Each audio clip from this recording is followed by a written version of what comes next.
cresçamos, ó Deus, cada dia mais na nossa comunhão contigo, tendo, ó Deus, uma vida de inteira adoração, tendo, ó Deus, uma vida vivida aos teus pés, sabendo, ó Pai, que o Senhor em todas as situações nos conduz, o Senhor, ó Deus, é que nos guarda, o Senhor é que nos protege. E estamos aqui mais um dia. Obrigado, Senhor, por todas essas bênçãos.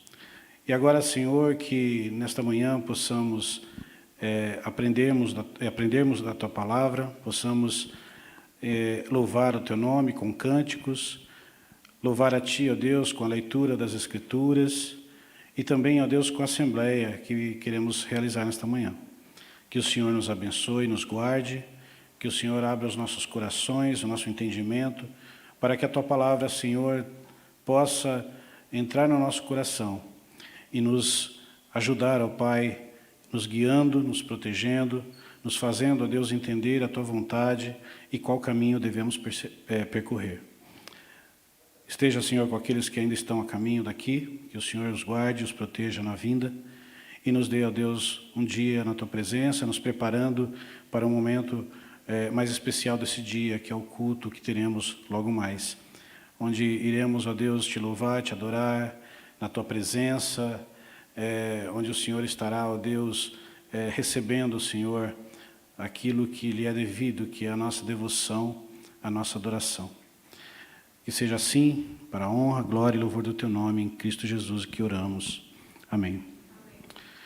Queridos, eu gostaria de convidá-los a abrir a Bíblia no livro de Salmos, capítulo 42.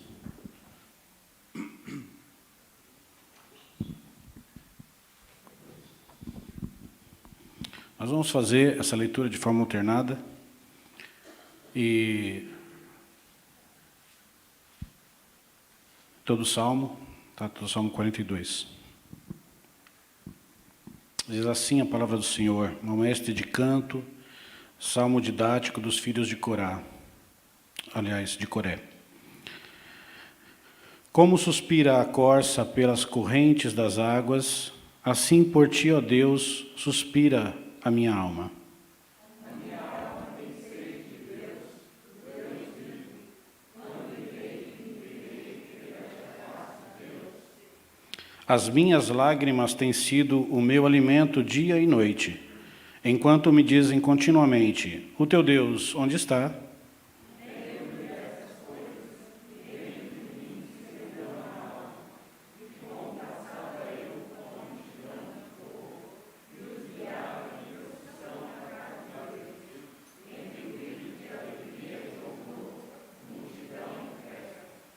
Por que estás abatida, ó minha alma?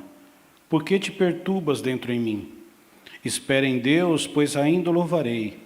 A Ele, meu auxílio e Deus meu. Sinto abatida dentro de mim a minha alma.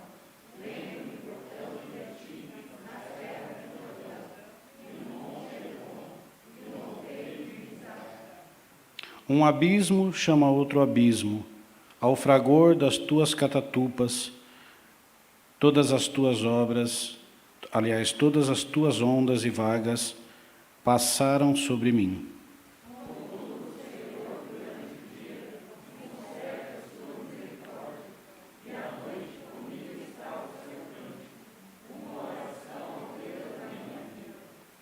Digo a Deus, minha rocha, por que te olvidastes de mim? Por que hei de andar eu lamentando sob a opressão dos meus inimigos?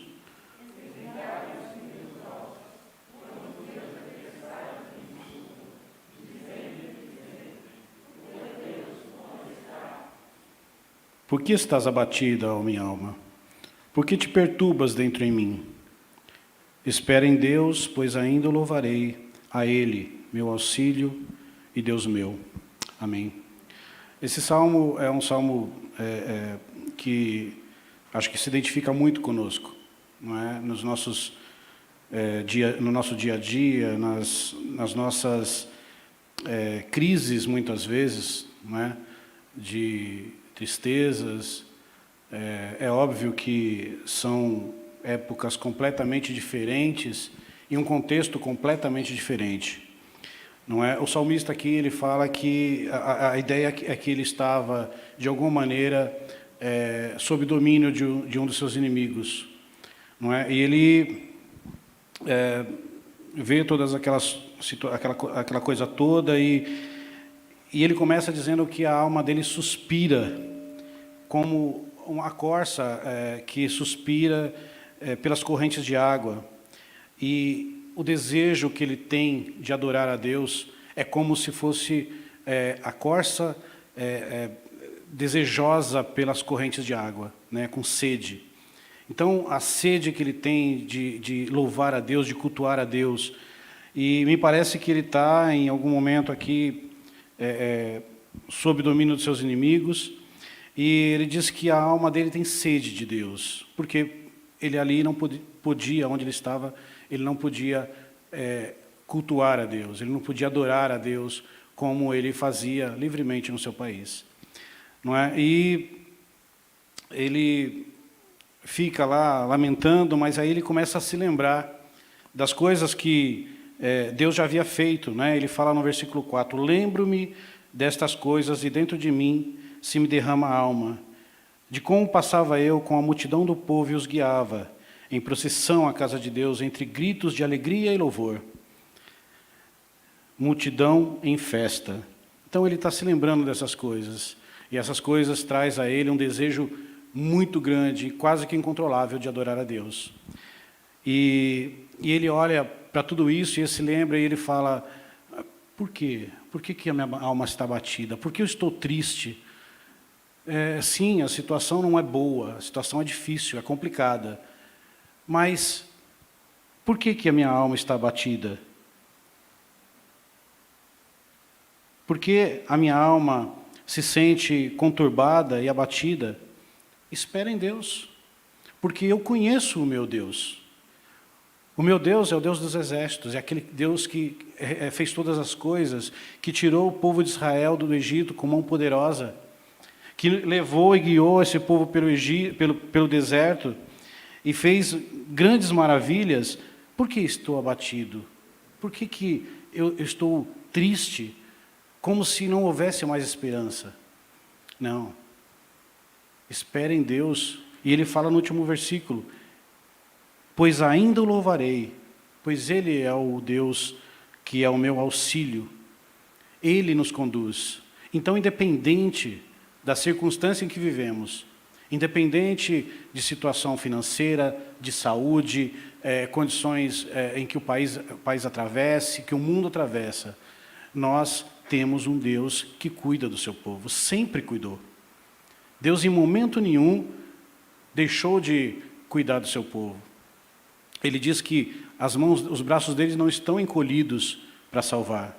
Pelo contrário, eles estão estendidos e a qualquer momento Ele salva aquele que o busca, aquele que se coloca na presença dEle. Então, o nosso versículo, não é que nós devemos nesta manhã meditar por que estás abatida a minha alma? Por que te perturbas dentro de mim? Espera em Deus, pois ainda o louvarei, a Ele o meu auxílio e Deus meu. Que o Senhor nos abençoe e nos dê essa certeza, dia após dia, né? Essa certeza inabalável de que é Ele que nos conduz, é Ele que nos leva num bom caminho, e que as circunstâncias, o terreno onde nós estamos pisando, não podem tirar de nós a alegria de louvar o nosso Deus, não é? De buscá-lo de todo o nosso coração. Vamos adorar o nosso Deus nesta manhã mais uma vez com um cântico. Gostaria de convidá-los a ficar em pé. Nós estaremos cantando louvor ao Senhor neste momento.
Queridos, nós hoje teremos o nosso estudo mais reduzido, porque faremos a nossa assembleia.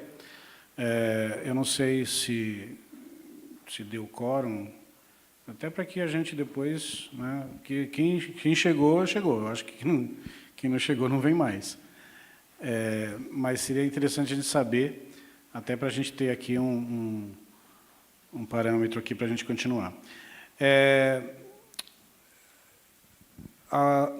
Essa semana teve algum irmão que fez aniversário de casamento ou de ano mesmo? Alguém? Essa semana ninguém fez aniversário? Algum aviso, Edu, que precisamos dar? Está tranquilo? Irmão, oi. Ah, tá. Todos os que estão aqui, que são membros, assinaram ali a folha de presença? Alguém não assinou? Todos assinaram. 44? 49? Precisamos de mais?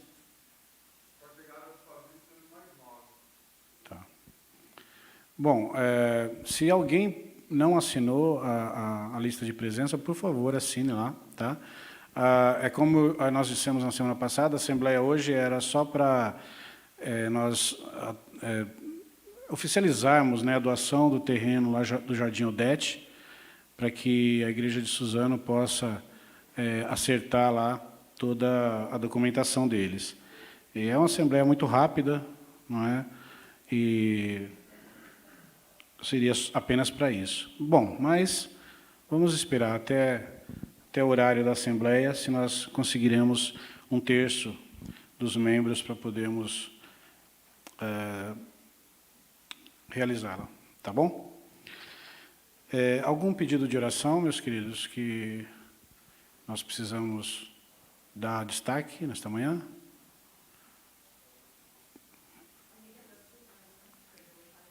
Ah, sim.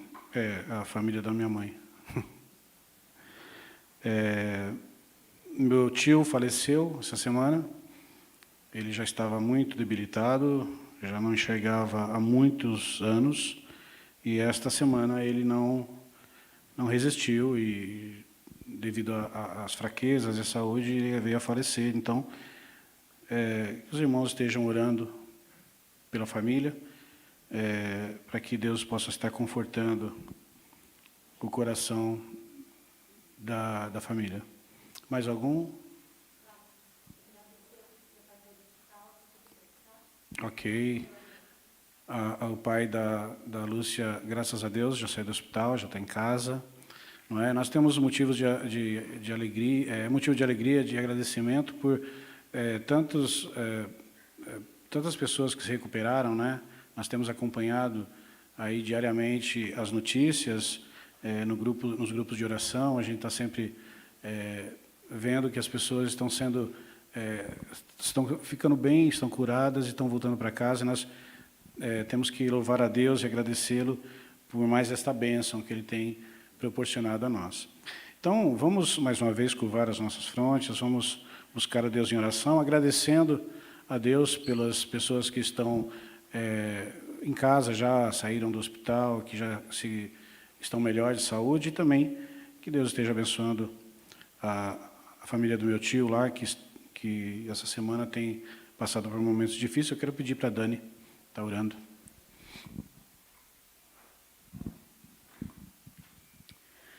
Santo e soberano Deus, nós te louvamos, Pai querido e amado, nesta manhã. Nós te agradecemos, nós te bendizemos, porque em todas as coisas, Senhor, nós somos supridos, em todas as coisas o Senhor tem cuidado de nós, em cada detalhe das nossas vidas, em tudo aquilo que passamos, durante o dia, durante a noite, o teu cuidado está sempre conosco, Senhor. Nós te abençoamos, nós te louvamos, meu Deus. Nós te louvamos porque temos paz contigo, Senhor, pela remissão de Cristo Jesus, Senhor. Nós temos paz contigo, Pai querido. Nós te louvamos pela remissão dos nossos pecados, nós te agradecemos pelo sangue do Cordeiro derramado por nós. Também nesta manhã, Senhor, nós agradecemos, Pai querido, por tudo que o Senhor tem feito, pelas bênçãos e pelas maravilhas em nossas vidas, apesar dos tempos que nós temos vivido. Te agradecemos em especial também, Senhor, pelo restabelecimento do pai da Lúcia, Senhor, nós te agradecemos, nós estivemos orando por ele, Senhor, e sabemos que em todo o tempo o Senhor tem cuidado de cada um. E muito obrigada, Pai, porque ele já está em casa, já está melhor, e nós te pedimos que, em nome de Jesus, a recuperação dele seja plena, e que cada vez mais, Senhor, o Senhor possa fazer morada no coração dele, Senhor, se assim for a tua vontade e o teu querer.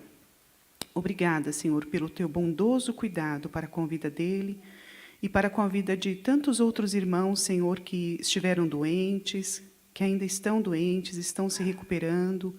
Obrigado pela vida do William, da Grazi, pela recuperação deles, porque o Senhor os guardou, guardou os seus filhos. Obrigada, Senhor, pela vida do Flavinho. Nós te pedimos também, em nome de Jesus, que o Senhor esteja abençoando a sua recuperação, guardando cada um, guardando a vida da Nath, Pai querido. Muito obrigada, Senhor, porque sabemos que o Senhor tem cuidado também dos teus servos. Louvado seja o teu nome, Senhor. Guarde, Senhor, a vida dos nossos idosos, Pai querido, daqueles que têm doenças, Pai querido, que não podem estar fora de casa, que correm risco nesse momento maior do que os outros. Nós te pedimos que o Senhor esteja guardando cada um, Senhor, conforme a tua vontade e o teu querer.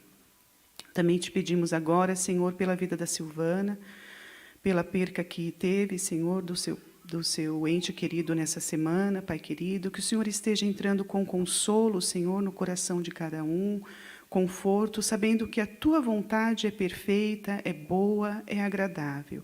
Sabemos, Senhor, que é um momento difícil, é um momento de tristeza, é um momento em que sentimos falta da pessoa, mas pedimos ao Senhor, meu Deus, que o Senhor console o coração de cada um, que a tua alegria seja alegria no coração de cada um deles, Pai querido. Conforte-os, Senhor, console-os. Nós também te agradecemos, meu Deus, por todos os teus feitos e pelas tuas maravilhas, porque em meio a tudo isso que temos passado, sabemos que o Senhor está conosco em todo o tempo. O Senhor é soberano sobre todas as coisas. Louvado seja o teu nome, Senhor. Nós te bendizemos, nós te agradecemos, pedimos que o Senhor continue conosco nesta escola dominical, que o Senhor conduza o estudo para a honra e glória do teu nome, e, se for possível, Senhor, que nós façamos ainda essa assembleia ainda hoje, também conduzida, com certeza, pelo Senhor, meu Deus. Nós te louvamos por todas as bênçãos e por tudo que o Senhor tem feito por nós. Nós te agradecemos, em nome de Cristo Jesus. Amém.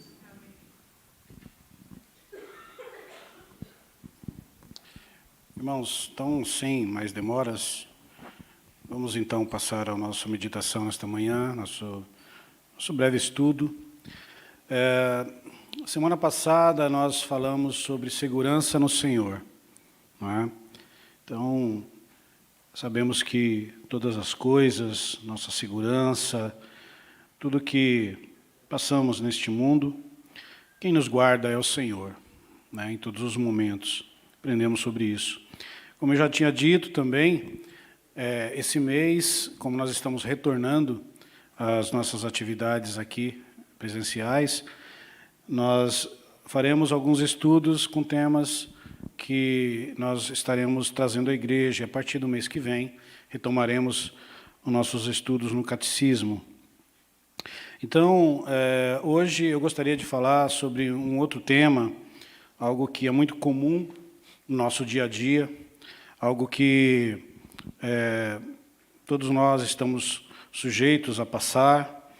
Essas coisas, elas nos entristecem, nos deixam um pouco chateados, mas acontece quando se trata de pessoas pecadoras, não é? E foi, então, até um tema de estudos que nós fizemos com os homens da nossa igreja, algumas semanas atrás, e falar de decepções. Todos nós, na nossa vida, sofremos com esse problema de decepção, não é? Nós sempre estamos nos decepcionando com alguma coisa. não é? Então, a decepção, ela faz parte da nossa vida, no nosso convívio, né, com as pessoas, não é? E estamos sujeitos a isso. Mas como que nós podemos tratar dessa situação? Como nós podemos reagir a tudo isso?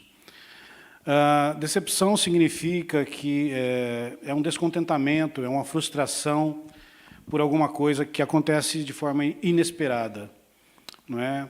É uma desilusão, um desapontamento.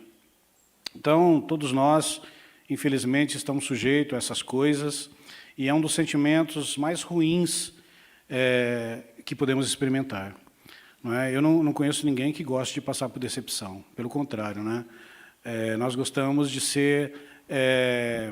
estar sempre bem, né? Gostamos de estar sempre alegres e esperamos que tudo aquilo que nós queremos fazer e que os entes queridos que estão ao nosso redor não nos decepcione, não é? Nós gostamos de ter um convívio, não é, tranquilo, um relacionamento saudável, de confiança, de fidelidade. Isso é o que nós procuramos o tempo todo, não é? E ninguém gosta de experimentar um sentimento de decepção. Decepção ela é quase uma traição. Na verdade, a decepção é uma consequência, né, quase que uma consequência de traição. Não é? Essas duas coisas andam muito juntas, né? Então, a decepção ela vem devido a essas coisas. E tudo isso nos faz muito mal, muito mal. E eu gostaria de convidá-los a abrir a Bíblia para que nós possamos ter um pouco de entendimento dessas coisas. Na Bíblia, a palavra do Senhor ela nos mostra momentos assim. E eu gostaria de compartilhar com os irmãos o Evangelho de Lucas, capítulo 10. Vamos abrir lá, o Evangelho de Lucas, capítulo 10. São 4 textos que nós vamos abrir a princípio, para depois nós falarmos um pouco mais a respeito desse tema. Lucas, capítulo 10, a partir do verso 38.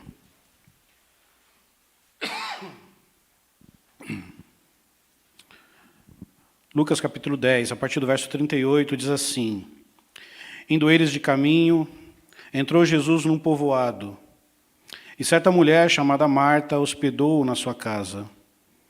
Tinha ela uma irmã chamada Maria, e esta quedava-se assentada aos pés do Senhor, a ouvir-lhe os ensinamentos. Marta agitava-se de um lado para o outro, ocupada em muitos serviços.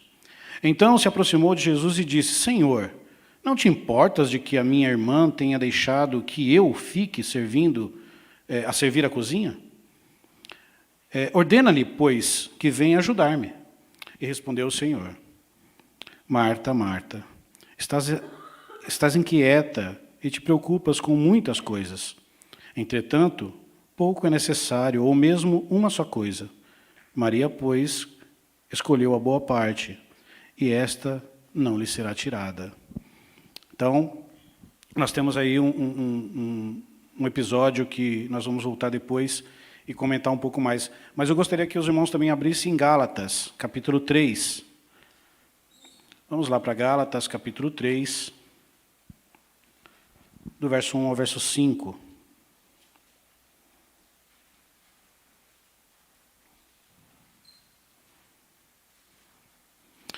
Diz assim: Ó Gálatas insensatos, quem vos fascinou, a vós outros, ante cujos olhos foi Jesus Cristo exposto como crucificado? Quero apenas saber isto de vós: recebeste o Espírito pelas obras da lei ou pela pregação da fé? Sois assim insensatos que, tendo começado no Espírito, estejais agora vos aperfeiçoando na carne? Terá sido em vão que tantas coisas sofrestes, se na verdade foram em vão?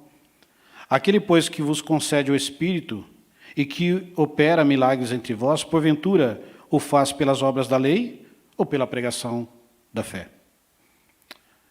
Mais um texto, vamos lá para Êxodo, capítulo 32. Êxodo, capítulo 32, verso 15.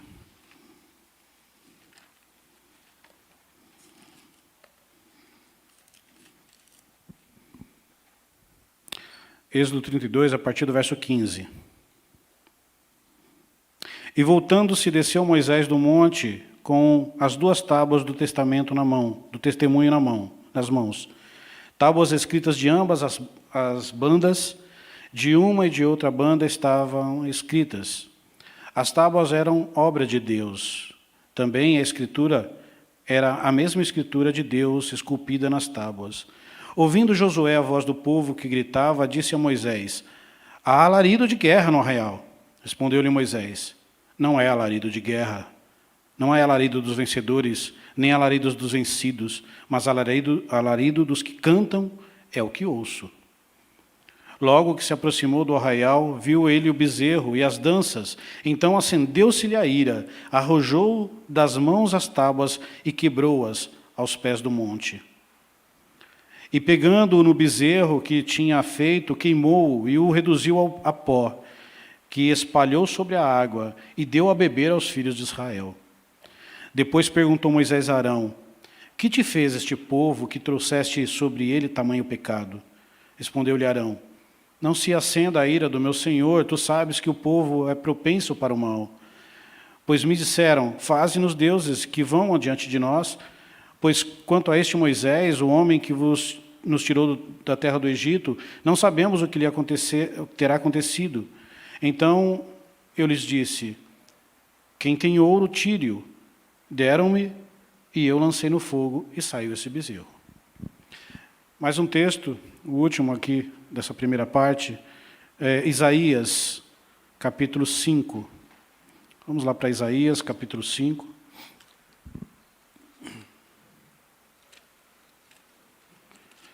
Isaías, capítulo 5, nós vamos ler do verso 1 ao verso 7.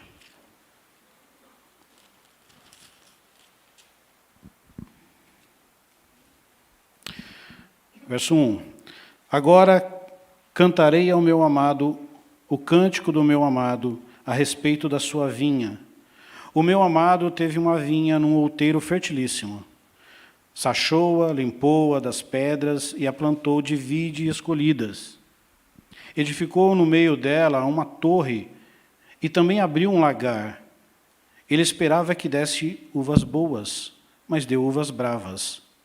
Agora, pois, ó moradores de Jerusalém e homens de Judá, julgai, vos peço, entre mim e a minha vinha. Que mais se podia fazer ainda à minha vinha, que eu lhe não tenha feito? E como esperando eu que desse uvas boas, veio a produzir uvas bravas. Agora, pois, vos farei saber o que pretendo fazer à minha vinha. Tirarei a sua sebe, para que a vinha sirva de pasto. Derribarei o seu muro, para que seja pisada. São 4 textos, meus irmãos, que falam de decepções. E nós nos decepcionamos na nossa vida, como eu disse no início, com muitas coisas. Nos decepcionamos com amigos, não é? Muitas vezes confiamos em um amigo, para alguma determinada coisa, e ele acaba fazendo aquilo que nós não esperávamos que ele fizesse e acaba nos decepcionando, nos deixando tristes. Nos decepcionamos com o trabalho, né? Muitas vezes nós buscamos lá uma posição no trabalho, nos empenhamos, não é? E gostaríamos que tivéssemos um retorno, às vezes até uma promessa que é feita, e você se esmeira ali para poder ser o melhor naquilo que você faz e poder conquistar, de repente, aquele lugar que você almeja como profissional, e isso não há problema nenhum, é natural que isso aconteça, mas aí você se decepciona porque, de repente, alguém vai e toma o seu lugar. Nós nos decepcionamos com os nossos irmãos, não é? Na igreja. Quantas vezes nós esperamos, de repente, de um irmão que faça determinadas coisas e ele não faz, aí você se decepciona com aquilo. Aí você fala: puxa, eu não esperava isso, eu esperava que ele fizesse diferente. Nos decepcionamos com os pais, não é? Quantos filhos se decepcionam com os pais? E quantos pais se decepcionam com os filhos? Porque, de repente, colocou ali todas as suas expectativas no filho, e o filho toma outros caminhos e acaba por decepcionar o pai. Nós nos decepcionamos com nossa esposa, com nosso esposo, esperamos algumas coisas que não acontecem, não é? Não esperamos determinadas coisas, e essas coisas que nós não esperamos é que acontecem, e aí a gente se decepciona com isso. Nos decepcionamos com a igreja, não é? Às vezes a gente se dedica tanto ao trabalho na igreja, às coisas, e até de forma pecaminosa esperamos recompensas com isso, e aí essas recompensas e essa esperança às vezes se frustra, e nós nos decepcionamos com essas coisas também. Nos decepcionamos conosco, não é? Quantas vezes nós lutamos contra determinadas coisas e acabamos por ser, de repente, vencidos, né? Nos fraquejamos, de repente, diante de um pecado, e a gente olha para a gente fala, não tem jeito, eu não consigo. E acaba que você se decepciona com você mesmo, não é?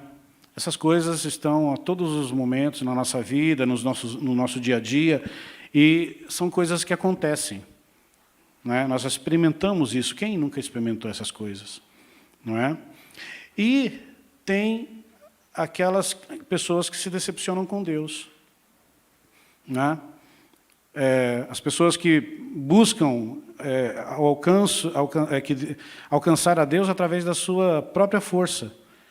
Não é? Se dedica tanto, de repente, aos trabalhos da igreja, dizendo que ele está fazendo aquilo para o Senhor, e, de repente, ele aguarda, de repente, de Deus uma bênção, alguma coisa que ele tanto queria, e, de repente, aquela coisa não acontece, e Deus está dizendo, não, eu não vou te dar isso.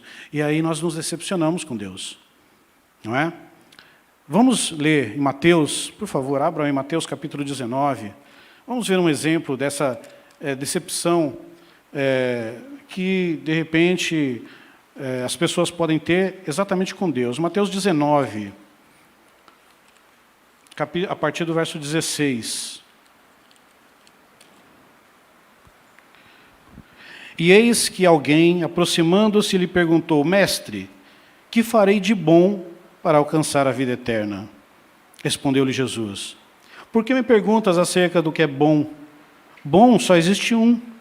Se queres, porém, entrar na vida, guarda os mandamentos. E ele lhe perguntou, quais? Respondeu Jesus, não matarás, não adulterarás, não furtarás, não dirás falso testemunho, honra teu pai e tua mãe, e amarás o teu próximo como a ti mesmo. Replicou-lhe o jovem, tudo isso tenho observado, que me falta ainda? Disse-lhe Jesus, se queres ser perfeito, vai, vende os teus bens, dá aos pobres e terás um tesouro no céu. Depois vem e segue-me.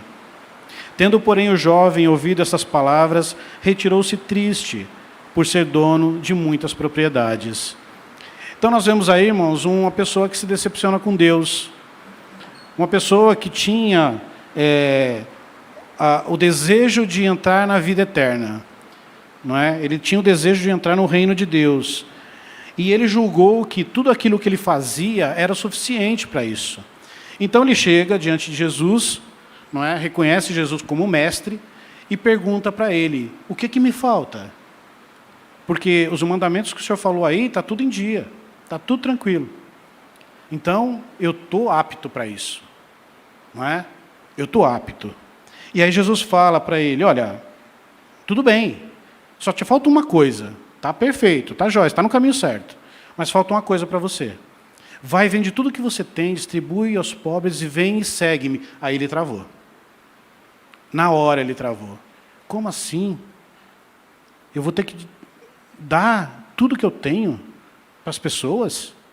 Todo o trabalho da minha vida, tudo aquilo que eu me esforcei para alcançar, você está pedindo simplesmente para me dar essas coisas Não, não dá. Aí não. Eu até honro meu pai e minha mãe, amo o meu próximo como a mim mesmo, não mato, não furto, não adultero, tranquilo. Mas cobiçar, eu cobiço. E eu quero ter mais. E eu estou cobiçando até o reino de Deus agora. Não é?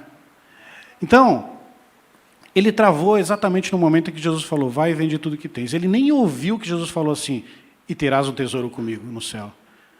Porque Se ele tivesse ouvido tudo, ele falou, peraí, vamos, como um bom matemático, você vai fazer uma continha aqui e falar, pô, tesouro no céu, melhor, né? Aqui eu posso perder, o ladrão pode roubar, mas no céu, não, eu gostei, eu acho que eu vou, não, mas ele nem pensou nisso. Ele simplesmente se decepcionou com a resposta que Cristo deu para ele. E aquela decepção trouxe tristeza ao coração dele, e ele vai embora triste. Por quê? Porque o seu amor, o seu coração estava tudo na riqueza que ele possuía. Então, meus irmãos, nós muitas vezes nos decepcionamos com Deus quando nós agimos dessa forma. Você não precisa ter muito dinheiro para se decepcionar com Deus. Se você não buscar a Deus de todo o teu coração, e se você colocar as suas forças naquilo que você pode fazer, ou que você faz, você vai se decepcionar com Deus. Porque Deus não quer você pelas suas forças, Ele quer que você se entregue a Ele. Ele quer que você deixe com que Ele trabalhe na sua vida. Então é isso que nós precisamos fazer. Quantas vezes nós colocamos a nossa confiança nas pessoas, né? E em coisas como o trabalho, colocamos a nossa confiança no crescimento profissional, né, que não se realiza muitas vezes, e em tantas outras coisas, no nosso lazer, no time de futebol, né? Quantas pessoas colocam todas as suas expectativas no time de futebol? Não é? Foi duro para aprender isso. Foi duro. Mas, graças a Deus, eu aprendi. Né? Então, nós precisamos aprender essas coisas, porque são coisas passageiras, que não mudam nada. Né? Jeremias, capítulo 17, eu gostaria de ler rapidinho com os irmãos, diz o seguinte, Jeremias, capítulo 17, versos 5 a 7.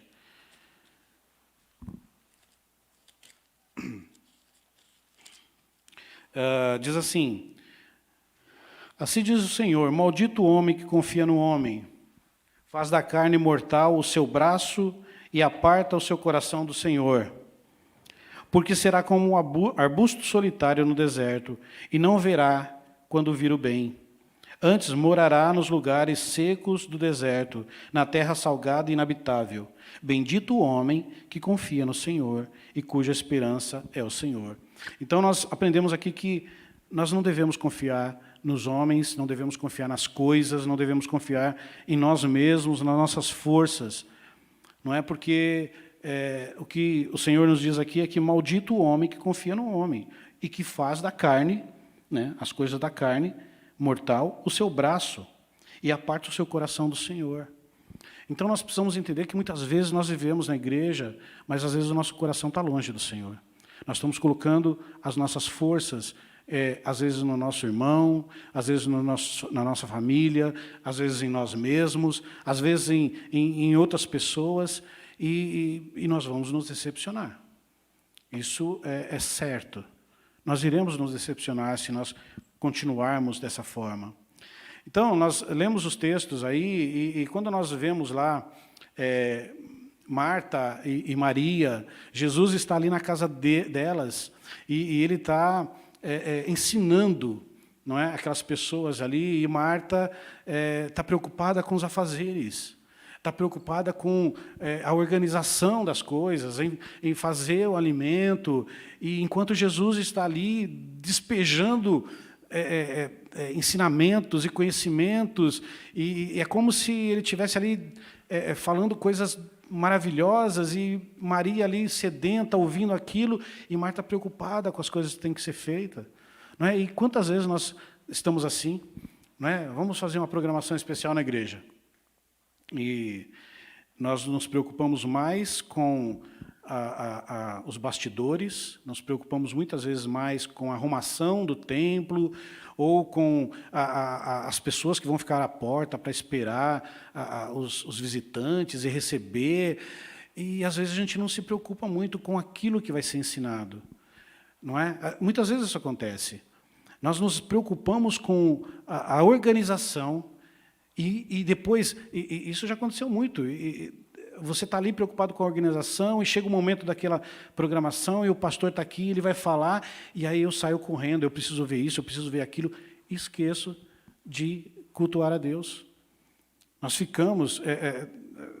eu não quero ser aqui tendencioso, mas às vezes as mulheres fazem isso, né? Quando é uma programação, nós temos que preparar aí o lanche para depois na comunhão e tal, e fica na cozinha e tal. Às vezes os homens também, né, têm culpa nisso, e fica, às vezes, vendo outras coisas. E, no momento de absorver e aprender a palavra do Senhor, eles estão lá preocupados com essas coisas. E ao invés de parar tudo isso, não, agora a palavra do Senhor vai ser dita e eu preciso me alimentar. E aí, às vezes, a gente fica lá fazendo as outras coisas. Exatamente como Marta fazia. Ela estava preocupada com outras coisas. Isso causou decepção ao Senhor. Marta, eu sou teu amigo, nós nos conhecemos há tanto tempo, não é? E eu estou aqui ensinando, e você está preocupado com outras coisas. Eu esperava que você estivesse aqui também. Eu esperava que você estivesse como Maria. E eu não vou tirar esse privilégio dela para ela te ajudar de jeito nenhum. Você que tem que largar isso e vir aqui. Então, você vê, Cristo se decepcionou com Marta. Marta, não era isso que eu queria de você. Não é isso que o Senhor quer de nós. Nós nos preocupamos com um monte de outras coisas. E nos esquecemos de estar na presença do Senhor. Então, nós somos assim muitas vezes, buscamos em muitos afazeres impressionar a Deus. Não, mas eu estou aqui resolvendo as coisas da programação e precisa ficar tudo bem, não é? E Deus vai ficar impressionado com a minha organização, com a minha habilidade, e não é isso que Deus quer. Ele deseja que nós nos aquietemos para ouvi-lo e descansemos nele. É isso que ele quer. E a decepção de Paulo com os Gálatas? Não é? Eles acabaram de receber a palavra de Deus, o Espírito Santo.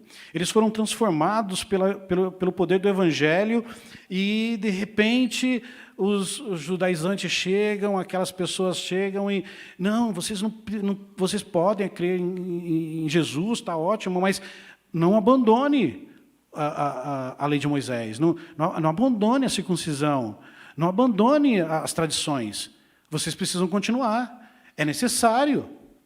Precisa continuar fazendo essas coisas para que vocês sejam aceitos. E os Gálatas voltam novamente a fazer as mesmas coisas que faziam antes. E esquecem-se do Evangelho. Não é? As obras que eles queriam fazer, eles julgavam ser necessárias para que Deus os aceitasse. E Paulo fala, é pelas obras ou é pela fé que vocês receberam o Espírito? Aí eles falam, ó insensatos Gálatas, quem vos fascinou? Quem tirou de vocês aquilo que vocês receberam, a palavra de Deus, o Espírito Santo, e vocês voltaram a fazer as mesmas coisas que vocês faziam? Então, Paulo se decepciona ali, não é? Depois de eles receberem o Espírito e andarem no Espírito, e eles voltam a praticar as mesmas coisas de antes. E o que dizer, né, do povo de Israel, lá no texto de Êxodo?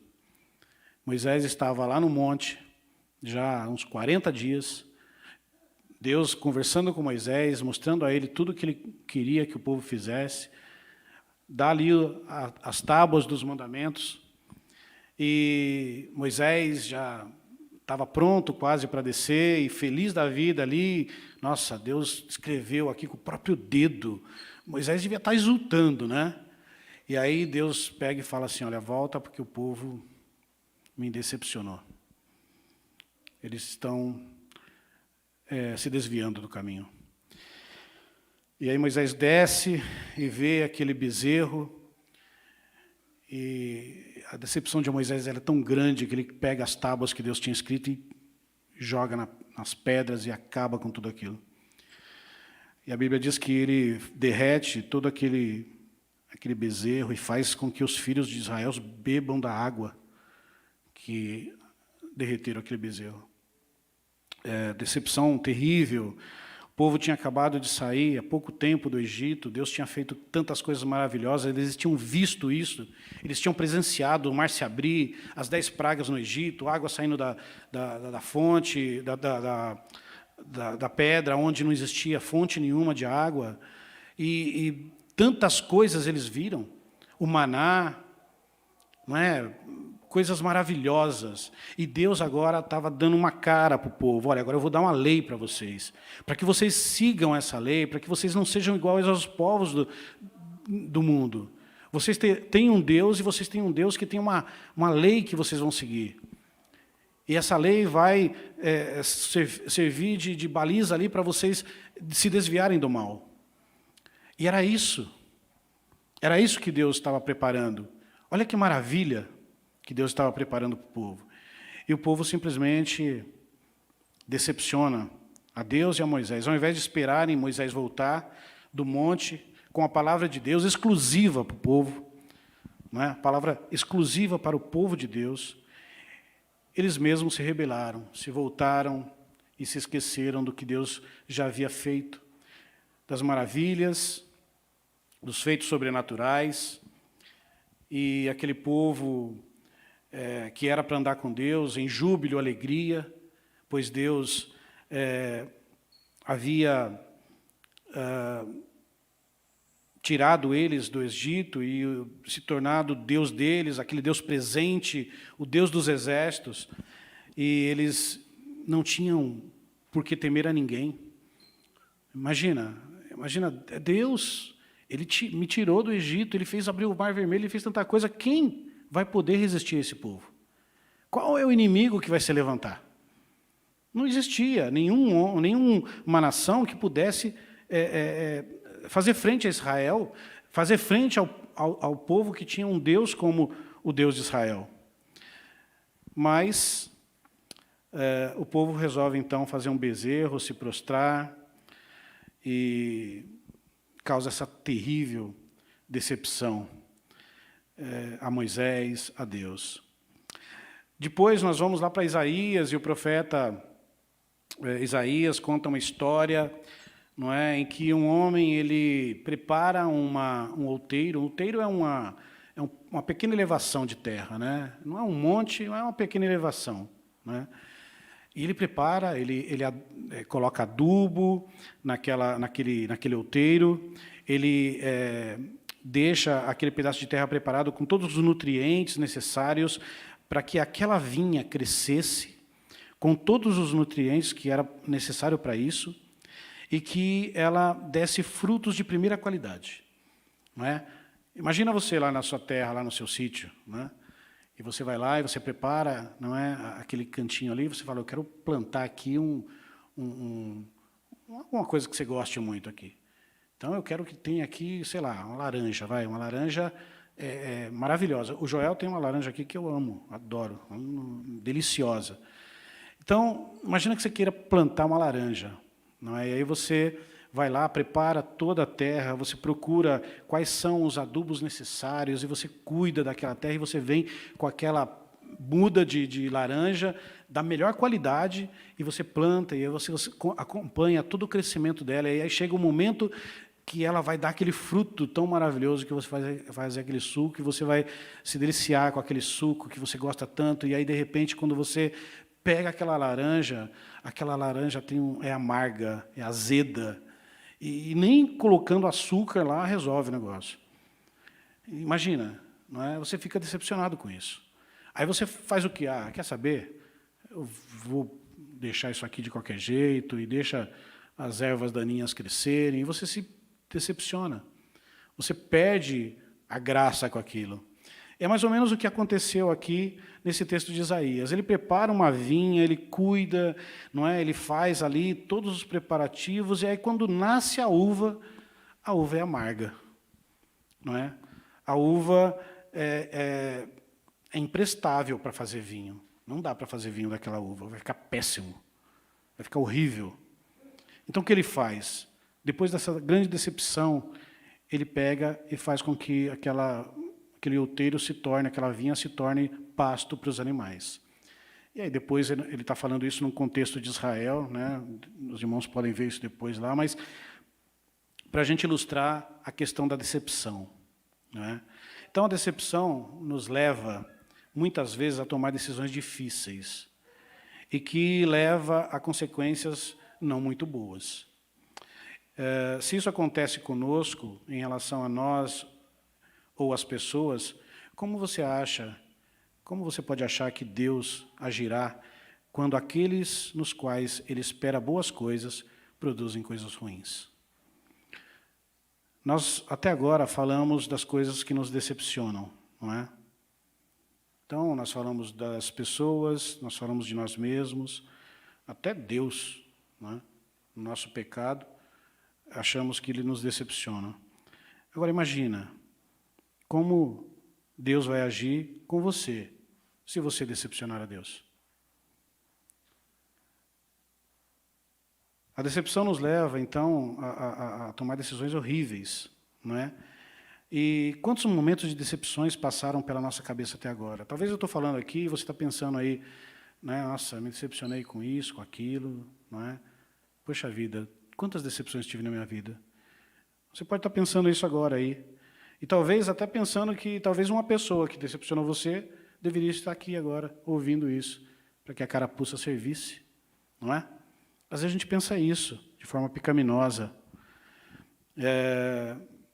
E até agora nós falamos, como eu disse, de nós, né? A pessoa que nos decepciona, nós mesmos. E até agora parece que esse tudo que eu falei aqui foi meio antropocêntrico, né? Aí, Wagner, você está falando só dos homens, né? Só de nós. Não. Nosso estudo ele tem que ser cristocêntrico, né? É Cristo que tem que ser exaltado. Então, meus irmãos, eu queria só mostrar para vocês o quanto nós nos decepcionamos conosco mesmo e com as pessoas. E esquecemos, muitas vezes, do quanto nós decepcionamos o nosso Deus. E é exatamente isso que nós precisamos pensar agora. Não precisamos olhar para a nossa vida, nossas atitudes, nós precisamos olhar para a nossa vida, nossas atitudes, e como caminhar no Evangelho. E a pergunta é, você tem decepcionado a Cristo? Decepcionar as pessoas, eu sei que a gente decepciona. Nos decepcionarmos com as pessoas, eu sei que nós nos decepcionamos. Mas e Cristo?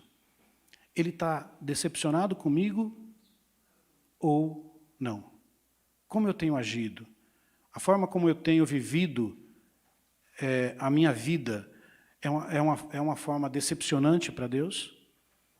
Essa é a pergunta. Eu não estou preocupado se uma pessoa me decepcionou ou se eu mesmo me decepciono.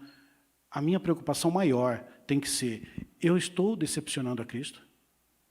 Essa é a pergunta que nós precisamos fazer. A pergunta não é, aquela pessoa que me decepcionou deveria estar aqui para ouvir isso. Não, não é isso. A minha vida, como eu estou vivendo, tem sido para Deus uma alegria ou uma decepção? Então, a nossa pergunta tem que ser essa. E não podemos levar em conta aqui a questão, mas nós somos pecadores, né? Vivemos assim numa natureza pecaminosa e vamos decepcionar a Deus mesmo. Meus irmãos, não é isso. O pecado não tem nada a ver com isso. Deus sabe que nós temos a natureza pecaminosa. Deus, aliás, foi por isso que Cristo morreu, porque nós não poderíamos morrer a morte de Cristo. Foi por isso que Ele morreu, para que nós fôssemos remidos dos nossos pecados e para que nós mudássemos a nossa vida e vivêssemos para adorá-lo. Deus sabe que somos pecadores. Por isso Cristo morreu. E Ele sabe que eventualmente podemos cair e Ele não leva essa queda em consideração quando temos o nosso coração depositado em Suas mãos, porque nós já fomos perdoados por Cristo. E se nós temos a nossa vida nas mãos de Deus, e vivemos uma vida para glorificar a Deus, os nossos pecados já estão perdoados, Ele não leva isso em conta mais. Aliás, Ele distancia o nosso pecado, Ele joga o nosso pecado no mais profundo do abismo, não se lembra mais, é isso que as Escrituras nos ensinam. Então, nós precisamos entender o seguinte, decepcionar a Deus não tem nada a ver com a minha natureza pecaminosa. Eu preciso andar dia após dia em comunhão com Ele e me colocar à disposição do meu Deus a todo tempo. É só assim que eu vou alegrar o coração de Deus. O nosso objetivo é alegrar o coração de Deus. Foi para isso que Cristo morreu por nós. Para que nós alegremos o coração de Deus com a nossa vida de devoção, de adoração. O pecado acontece? Claro que acontece. São tropeços que nós temos ao longo da nossa vida. Mas nós precisamos viver uma vida de santidade, buscar santidade. E a questão é, eu e você, como temos vivido nossa vida de serviço a Deus? Temos procurado deixá-lo orgulhoso ou decepcionado? Vamos ver na palavra do Senhor isso daí? Mateus capítulo 5. Vamos voltar lá para Mateus capítulo 5. Nós já lemos aí aquela passagem do homem, do jovem rico.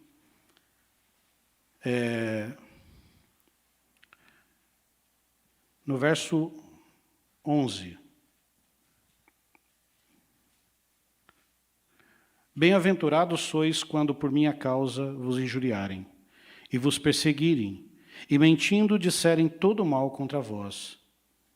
Regozijai-vos e exultai, porque é grande o vosso galardão nos céus, pois assim perseguiram os profetas que vieram antes de vós. Feliz é aquele que, por amor a Cristo, é injuriado e é perseguido. Isso faz com que o coração de Deus se alegre conosco. Quando nós buscamos ter uma vida que glorifique a Deus. E quando você buscar uma vida que glorifique a Deus, você será injuriado, você será perseguido.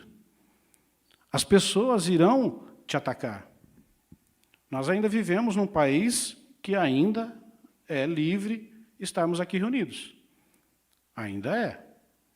Mas já estão começando as perseguições. Nós vemos isso.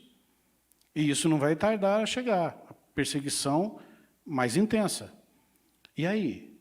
Você vai retroceder? Ou você vai continuar andando com Cristo? Sim. Eu creio que grande parte das nossas frustrações é onde nós depositamos nossa confiança. No texto que você começou lendo hoje, falou sobre por que estava batida a minha alma, por que perturbas entre mim. Aí ele diz, eu espero no Senhor. Exato. A minha confiança tem que estar no Senhor. Porque as frustrações, elas vão vir, mas elas vão nos abater até que ponto? Até que ponto a nossa confiança estava naquilo que nós desejamos ou a confiança estava, de fato, no Deus que governa e que age? Exato. Exato. Onde está o seu coração, aí está o seu Deus. Exatamente. Onde está o seu coração, está o teu tesouro, né? E Deus é nosso tesouro. E nós precisamos buscar sempre a alegria do coração do Senhor em relação a nós. Mas não é pelas nossas forças. Nós já falamos sobre isso aqui. É exatamente nos colocando como Maria se colocou. Não é? Maria quis aprender, ela quis ouvir, ela quis ter comunhão com Cristo. Não é? E é exatamente isso que temos que fazer. Olha só, Jó, capítulo 1, verso 8. Perguntou ainda o Senhor a Satanás, observaste o meu servo Jó?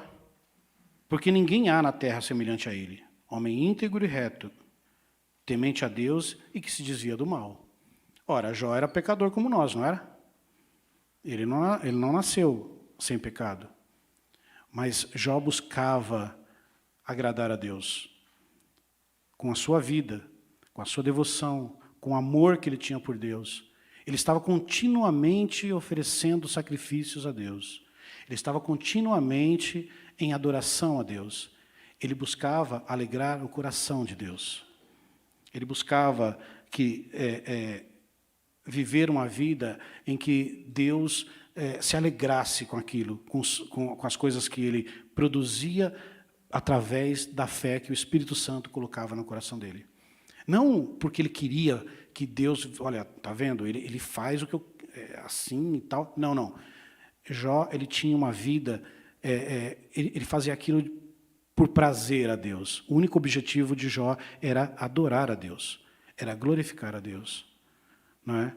Então, Deus dá um testemunho aqui de Jó. Olha, homem íntegro, se desvia do mal, não é? E busca sempre a minha face, a presença de Deus. Vamos voltar lá para Mateus 19, meus irmãos. Agora sim, no texto que nós já lemos aqui, só que um pouquinho mais para frente, a partir do verso 27. Mateus 19, verso 27. Depois que Jesus tem aquele encontro com o jovem rico e ele vai embora, e Jesus começa a falar do perigo das riquezas. Aí então Pedro falou para Jesus assim: eis que nós tudo deixamos e te seguimos. Que será, pois, de nós? Jesus já havia falado aqui que aquele que não deixa pai, mãe, por amor a ele, não era digno dele. E Pedro então fala: nós deixamos, Senhor, nós deixamos tudo e te seguimos. Então Jesus lhe respondeu: em verdade vos digo que vós, os que me seguistes, quando na regeneração o Filho do Homem se assentar no trono da sua glória, também vos assentareis em 12 tronos para julgar as 12 tribos de Israel. E todo aquele que tiver deixado casa, ou irmãos, ou irmãs, ou pai, mãe, ou mulher, ou filhos, ou campos, por causa do meu nome, receberá muitas vezes mais e herdará a vida eterna. Então, você vê, Jesus, às vezes você pensa assim, mas Pedro fez uma pergunta aqui, né? Mas nós deixamos tudo e seguimos, né? Sacrificamos, né? E Jesus conhecia o coração de Pedro, não foi com essa intenção que Pedro disse: olha, nós fizemos uma coisa boa, deixamos a nossa família e estamos seguindo o Senhor agora. Não foi com essa intenção que Pedro falou. Pedro falou: nós estamos seguindo o Senhor. Em outras palavras, é isso, está certo, o caminho é esse. Nós estamos fazendo certo, Senhor? E aí Jesus fala assim: vocês estão fazendo certo, vieram após mim. É lógico que Jesus estava ensinando os apóstolos, os discípulos, mas eles já começaram a brotar no coração dele um desejo de agradar o Mestre. Então nós precisamos entender, meus irmãos, que Deus tem para nós recompensas maravilhosas quando nós deixamos todas as coisas e seguimos Ele com dedicação, com amor, e buscamos o nosso Deus, o Deus das Escrituras, de uma forma mais intensa, de uma forma em que Ele se torne toda a nossa vida. É isso que Cristo tem que ser. Ele tem que ser toda a nossa vida. Oi, Edu.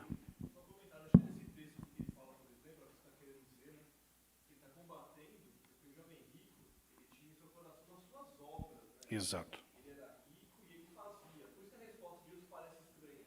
Não há nada que o homem possa fazer para ser salvo. Exato, exato. Ele fala: mas eu fiz tal coisa. Mas se você fez diante do Senhor, o Senhor que virá depois conhece o coração, por isso te exaltará. Exato. Porque Ele te escolheu. E quando você age diante do Senhor, Ele o vê e reconhece. Sempre está parecendo que a gente está buscando coisas, né? Porque às vezes, até nossa vontade de agradar a Deus pode ser idólatra se nós colocarmos a força no nosso braço. Exato. Olha como eu sou piedoso, olha para mim, eu sou pobre, sou piedoso, eu faço tal e tal coisa, olha, eu faço tal e tal coisa, eu acordo cedo de noite para orar, olha o que eu faço, o que eu faço, o que eu faço. É verdade. Jó fazia e o Senhor deu testemunho de Jó. Exato. Não é Jó que falava que fazia e fazia. A diferença é que quando você faz as coisas para agradar a Deus, é só Ele que vê, não é? Agora, quando nós estamos fazendo coisas para que os outros vejam, aí já é o contrário, né? Nós estamos querendo colocar as nossas forças acima da piedade, né? Então, nós devemos fazer isso por quê? Porque nosso coração, transformados pelo Espírito Santo, nos faz com que nós vivamos essa vida de adoração, de louvor, e as coisas que nós fazemos é para a glória do Senhor, não é? É como João Batista falava, né? Que ele cresça e eu diminua. Sim, senhor Vavá. Que hoje continua igual antigamente. Que hoje as pessoas dão mais valor a um cachorro do que uma criança. Pois é verdade. Você tem razão, senhor Vavá. Então, esses foram alguns exemplos. Se deixarem de caminho despercebido, eles trazem a ofensa de Deus. Isso. Esses são alguns dos vários exemplos que as Escrituras nos dão de como podemos alegrar o coração de Deus e não decepcioná-lo. Muitas vezes nos agarramos ao fato de estarmos em uma natureza caída de pecados, mas fomos transformados pela renovação da nossa mente. Não podemos usar a desculpa da natureza pecadora para querer justificar nossa vida medíocre que decepciona o Senhor. É exatamente isso. A nossa vida se torna... Eu falo isso porque eu vejo muitas mulheres deixando o pastor e tem com mágoa no menino. É verdade, senhor. Você está coberto de razão. É verdade. Mas nós precisamos, meus irmãos, deixar essa nossa vida, como eu estava falando. Muitas vezes a nossa vida ela se torna medíocre porque nós queremos, por nossas próprias forças, agradar a Deus. E, meus irmãos, não é pela nossa força, é o trabalhar do Espírito Santo na nossa vida. É Ele quem nos impulsiona, é Ele quem nos leva a praticar as obras que nós fazemos porque fomos transformados. Nós não fazemos obras para ser visto por Deus. Nós fazemos obras porque nós éramos pecadores, miseráveis, condenados ao inferno e fomos resgatados. E uma vez que nós fomos resgatados, nós agora também queremos propagar esse evangelho, essa notícia maravilhosa que Deus nos proporcionou. Romanos capítulo 12, nós já estamos terminando. Porque sempre eu falo que a imagem de Deus não é um pastor. A imagem de Deus é aquela. Isso, e nenhum bezerro, né, seu bezerro de ouro. Romanos capítulo 12, verso 1 e 2. Rogo-vos, pois, irmãos, pelas misericórdias de Deus, que apresenteis o vosso corpo por sacrifício vivo, santo e agradável a Deus, que é o vosso culto racional. E não vos conformeis com este século, mas transformai-vos pela renovação da vossa mente, para que experimenteis qual seja a boa, agradável e perfeita vontade de Deus. É isso que nós temos que procurar. É isso, transformar a nossa mente dia após dia, sendo renovado pelo Evangelho, crescimento espiritual, um crescimento onde a nossa vida sirva para glorificar o nosso Deus, que a nossa vida seja um culto diário a Deus. É isso que o Senhor espera de nós, é isso que alegra o coração de Deus. Isso não decepciona, isso alegra. E é isso que Deus procura, verdadeiros adoradores. Sim, Carol.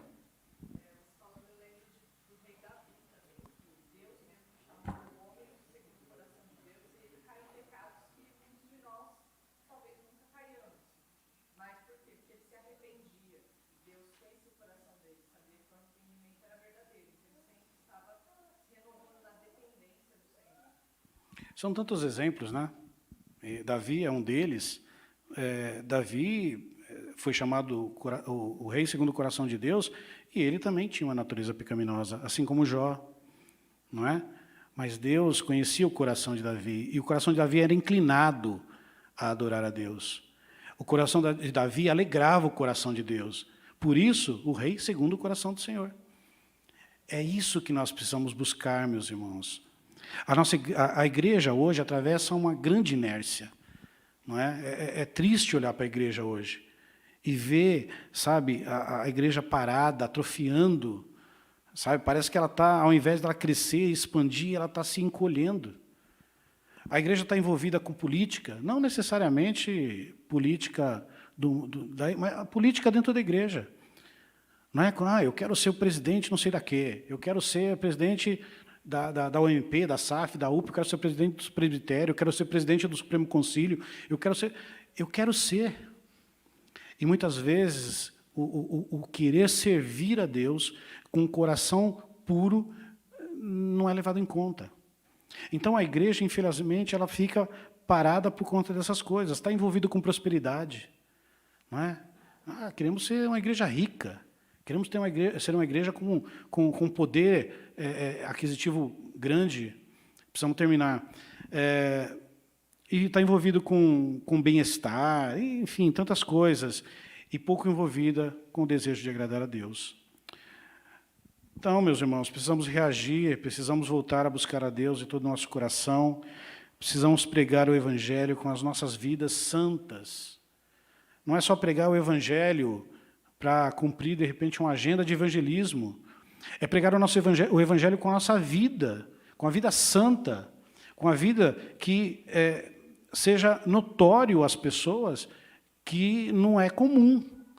Porque hoje está tá muito comum, não se vê muita diferença entre o crente e um ímpio. E está muito comum as coisas. É difícil você conseguir diferenciar um cristão de um ímpio. Não é? Então, essas coisas precisam mudar, nós precisamos acender a luz vermelha no nosso coração aí e começar a mudar nossas atitudes.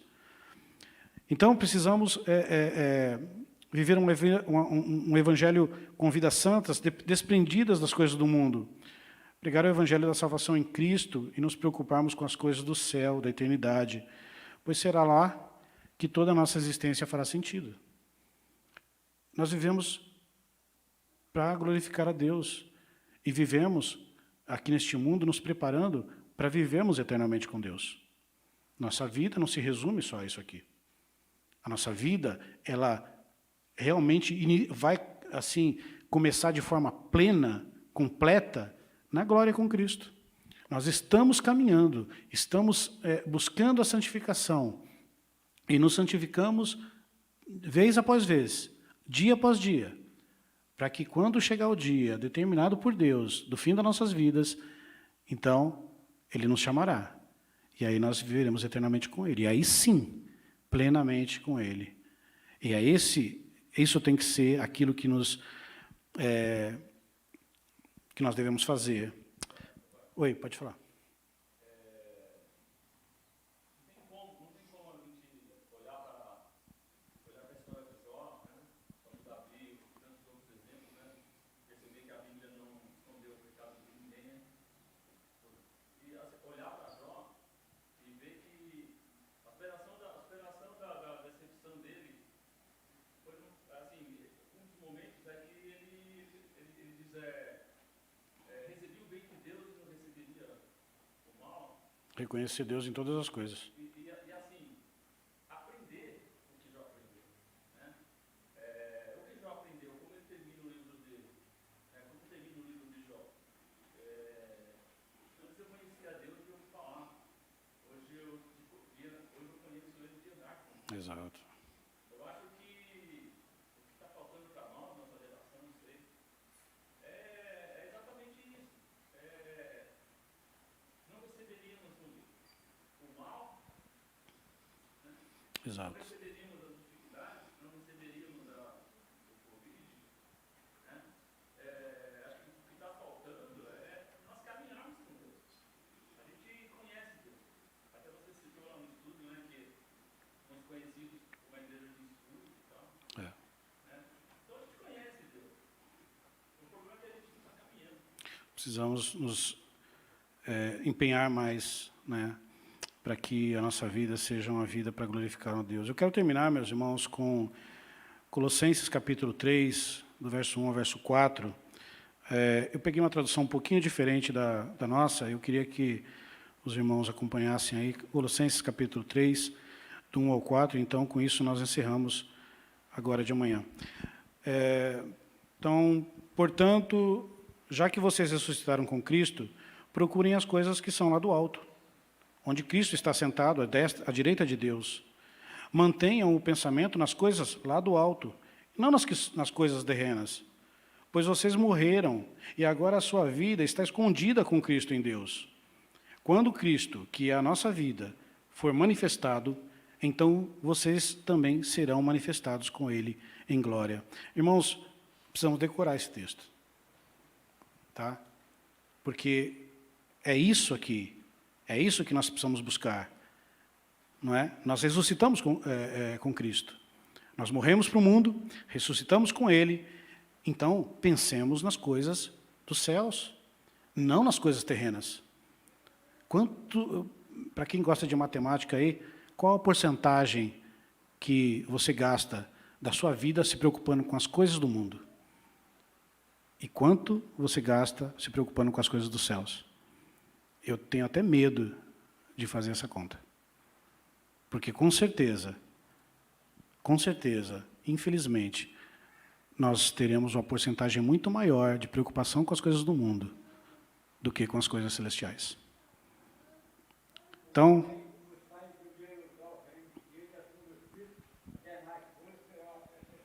exato.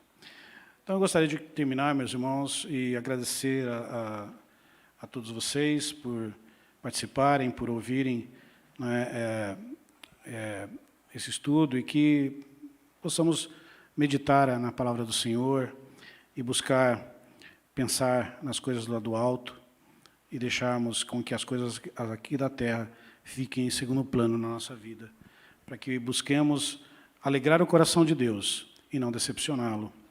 Vamos curvar nossa cabeça, vamos orar mais uma vez. Deus Santo, nós te agradecemos, ó Pai, por esses momentos que passamos aqui. Senhor, nós ainda estamos buscando aprender mais de Ti. Às vezes, ó Pai, as palavras faltam e muitas vezes não conseguimos, ó Deus, traduzir aquilo que pensamos. E gostaríamos, ó Pai, que pudéssemos ser mais claros, para que toda a Tua igreja ouça a Tua palavra e entenda de forma perfeita, mas sabemos que não somos capazes de fazer isso, e quem acrescenta, Senhor, todas essas coisas no nosso coração é o Espírito Santo. Por isso nós te pedimos, Pai.